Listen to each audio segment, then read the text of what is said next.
I'm Kelly Mitchell. I'm here today with Nicole Pederson. She's a chef partner of Found Kitchen and Social House, and she's also launching a brand new brand called The Barn. Is that accurate? That is, absolutely. How exciting. It is. So tell me first, let's just do the 10,000 foot view on the two establishments and where they're at right now. Okay. So both establishments are in Evanston. We have Illinois. Evanston, Okay. Illinois. Got it. So we have been open at Found for just over 4 years now. Okay. Found is a shared plates restaurant. It is very farm to table. We call the menu flexitarian, which means that half of the menu, about 50%, is grain and vegetable focused. Love it. And then we also do a lot of larger proteins. We do a lot of whole animal butchery at the restaurant. And like I said, we deal with lots of local farmers.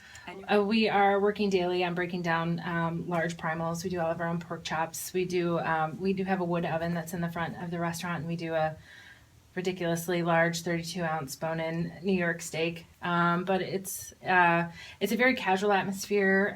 The front of the restaurant has lots of tables and couches, Okay. and then it's a little more formal dining room as you move back, and that's kind of where the social house Begins. tagline comes from, right? I love it. We created a space. We wanted it to be warm and inviting and a place for people to come and sit and share ideas. We're very close to Northwestern University, so kind of all Built-in together. market, right? Yeah, That's absolutely. beautiful. Tell me a little bit about your culinary journey. What was the impetus? When did you know that you wanted to go the culinary route? So I really decided that I wanted to go to culinary school when I was 20. I had been on a trip to France and really just fell in love with food. I grew up in Minnesota, meat and potatoes. My mom grew up on a dairy farm.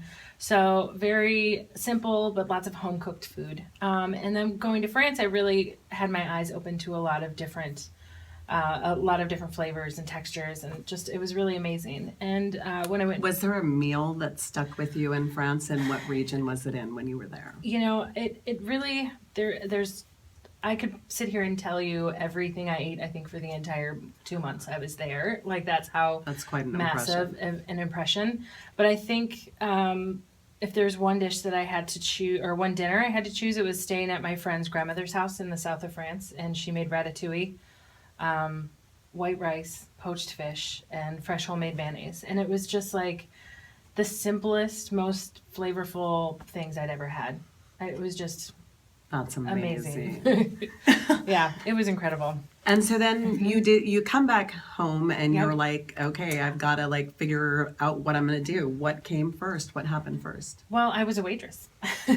I was waiting tables in a French restaurant. The thought of being a chef, or the idea of it, it wasn't something that I thought was available to me. It wasn't something that I understood was a career, really.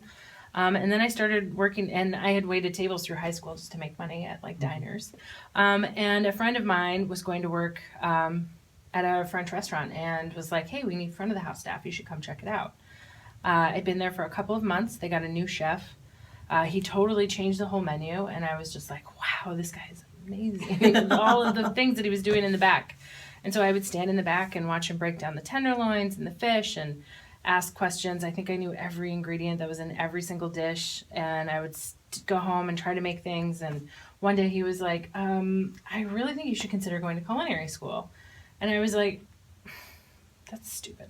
Who would do that? I'm not even going to date a cook. Why would I want to be one? You know what I mean? That's hilarious. Yeah, it was ridiculous. But I really started thinking about it. And the more I thought about it, the more it made sense. And I decided to try staging in the kitchen, working in the back a little bit. And I just really loved it. So I decided to go to culinary school. And which culinary school? I went to the Art Institute in Minneapolis, which sadly is going to be closing. No, Yeah. that's a beautiful area. Oh my goodness. Wow. Okay. So you go through the art school. What happens next? Or the art school, the culinary school, the Art Institute. Well, I'm a Francophile at heart. The draw to cooking was France, and so I really wanted to go back there. So one of my chef instructors from school set me up with a stage in France, and I went and I worked in the southwest area in the Mid-East Pyrenees region for a couple of months, and then By Provence? In between, really close to Cahors. Okay. In between, so that, for people who don't know, that's in between Toulouse and Bordeaux, basically. Got it. Okay, beautiful. Yeah, so we're a pretty small town. But it was a chef who had been working at a 3-star Michelin restaurant, and him and his wife had just opened their own little, they had a gastronomic restaurant in the back that was 25 seats and a bistro up front, and this beautiful little hotel that had like 15 What an rooms. exquisite opportunity. Yeah, it was really incredible. And how long were you there? I ended up staying in Europe for about 8 or 9 months, and then 9/11 happened. That changed a lot of people's lives. And it changed my life, and I ended up coming home because everything was so uncertain. Absolutely. So. And so you get home, and now it's like we have to figure out the game plan. Like, Right. What launched you into starting Found? Well, so many things happened. Colorado happened, New York City happened, Chicago happened. I worked for Marcus Samuelsson. I worked for a place called Lula Cafe. And then I was working at, where was it? It was at a place called Sea House, which was originally Marcus Samuelsson's restaurant. He had separated with the restaurant group, and I was working in a hotel and really wanted to do something on my own. And I had been having an incredibly hard time finding a job. You know, I spent 15 years like stacking this resume, and and I just was never, I got 0 responses to my resume. What do you think it was? I mean, because we're at an event right now that is really out there to support women and to help them with their careers in the culinary field. Yeah. What do you think was the difficulty? I mean, because everybody's running into this, right? Right, This is not right. not a one-off problem. Right. Well, you know, the higher you go in the ranks, you know, if you're looking for a chef de cuisine or an executive chef job, they're very few and far between. I do feel that there is a certain amount of nepotism in Chicago. I'd only been there, until I met Amy, for about 6 years. So there's a couple of big chefs that I didn't do my time with, so I felt like that was part of it. And then the second side of that, I really felt, honestly, was being a woman. I think there was more than once when I said to my friends, I should just put Nick on my resume and see how many more phone calls I get. Absolutely. You know, Because your especially experience is incredible. yeah, I felt like it was. Seriously, it's almost like a winemaker in wine. You Yeah. have that in this. You know, you want a chef who's well traveled and well experienced in multiple different kinds of Right, cuisines. with good longevity and all those things. Absolutely, absolutely. Right. Okay. But and if it was like I would get phone calls and then people would end up not hiring me, I could understand it. But it was just like I was just not, like, nobody was responding. I was sending letters, I was sending emails, I was trying to meet people, and I just couldn't find anything. And then while I was working at Sea House, I met a brewer. This guy, Greg Hall. He was the head brewer for Goose Island at the time. And they were really starting to launch their Belgian beers. And so I was very into beer and food pairings. And so we did a lot of really Beautiful. small dinners together, groups of 6 and 8 people and stuff at the restaurant. And he was very good friends with Amy Morton, who is my business partner. And she has been talking about opening a restaurant, or had been, I should say, for like 5 years, and really focusing on it and working on it, but had not been able to find a chef. And she was looking for a female chef, lucky me.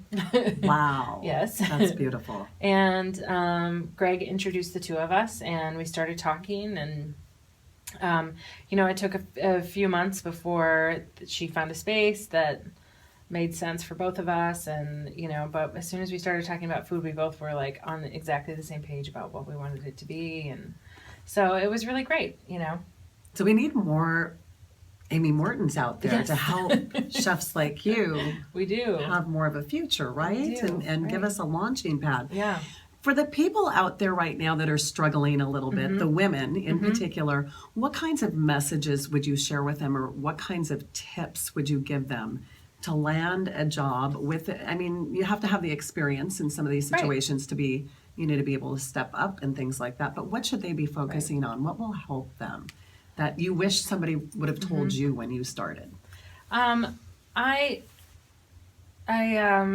do I wish I would have worked for strong female chefs sooner in my career. I wish I would have sought out other women, because I feel like we are better at supporting one another and pushing each other forward. Yeah. I admired a lot of women chefs from afar, but I didn't have the opportunity to work for a strong one until I worked for Karen Nichols as her sous chef, and that was my first job in Chicago. And she was my sous chef in New York at Gramercy Tavern. Wow. And she was an incredibly strong, talented woman, and she was the first that I really ever worked for. And I think that seeking out kitchens where either there's a woman who is the chef or there are a lot of women in the kitchen, Mm-hmm. I think especially if you're a younger cook who's just starting out in the business, can make it a much more welcoming experience. Which I think one issue that we kind of touched on tonight is the longevity of it and the sustainability of it for women. Yes. And the boys club and the locker room talk and things like that, which I feel like there's a softer edge to most kitchens that have a lot more women in them, and it makes it a lot easier to put up with. And sometimes it's just not put up with I because love it. a So woman's in charge. align yourself with a female chef. Yeah. Or at least get started with somebody who has a good female chef in place. And, Yeah. Okay. Or, even just a number of women in the kitchen, Absolutely. I mean, because that's the culture. also, yeah, definitely. Very helpful. Mm-hmm. Do you have a signature dish? I'm going to say this out loud. Somebody dubbed me the vegetable magician a couple of years ago. I love it. Yeah. So I really love cooking. I love cooking with vegetables. I love making it the center of the plate. I think that vegetables for so many years were kind of hiding in the background. And it's been amazing. I mean, this year alone, I think I've seen like 5 or 6 new restaurants pop up with these like very vegetable focused menus, which I think is really exciting. We should all eat less protein, right? Right. It's better for the environment. It's better for our bodies. It's better for everything. So, that being said, I did also just open a steakhouse. Oops. I know we didn't even talk about the barn yet. I know the barn. Let's talk about the barn. Let's talk about the barn. So the barn is in Evanston as well? Yes, it is. Short commute? Mm-hmm, Okay. I can walk 5 blocks. So I walk back and forth Perfect. between the two, which is great. So part of the concept of the barn, I said it's a steakhouse. It's not a very traditional steakhouse, but there is definitely a large steak component to it. Amy Morton is one of the Morton Steakhouse Mortons. So I her figured father, that. Yeah. Okay, very Her good. father was Arnie. Great resources, right? Yeah, absolutely. So we found this really cool old barn that's in Evanston, and it's on an alley. It's kind of tucked away. It hasn't been used for anything since like 1930. Wow. It was originally used as a horse stable, and we got it out, put a tiny kitchen in the back. There's a loft. Seats about 100, right around 100 people. And the menu, like I said, there's a steakhouse component. The menu, other than that, is very classic. It's traditional first, second, third course, unlike Found. We have crab and fun things for appetizers and pastas and some old school dishes like veal liver and things like that for the entrees. So it's fun. It. We do some tableside service. We toss the salad tableside, debone the fish. So there's a nod to yesteryear. Love it. And from the standpoint of lessons that you've learned in this new venture, what were you able to tap into from Found that really helped you kind of launch the barn? I think one really big lesson that I've learned in the last couple of years, and that is just really learn to trust your people and your staff. Hire good people and trust them to do their job. Undermining, micromanaging is not only going to send them all away, but it's also going to drive you crazy. Right. And I think that is, you can't, if you're going to have 2 restaurants and oversee both of them, that's what you have. You have to hire good people and you have to trust them. Great advice. Yeah. So is there a number 3 coming up? I think so. That's fantastic. So you must be enjoying great levels of success in both arenas. It's going very well. And we really love it. Everybody says the restaurant bubble is about to burst. So we'll probably take a deep breath with the 2 and kind of see how the climate shakes out and what happens. And adapt, I mean, Yeah. right? Yeah, Exactly. to the So environment. for the next year or so, we'll be happy with 2. Excellent, excellent. This has been so wonderful, Nicole. Yeah, thank you. Thank you for having me on. Thank you so much. That's a wrap.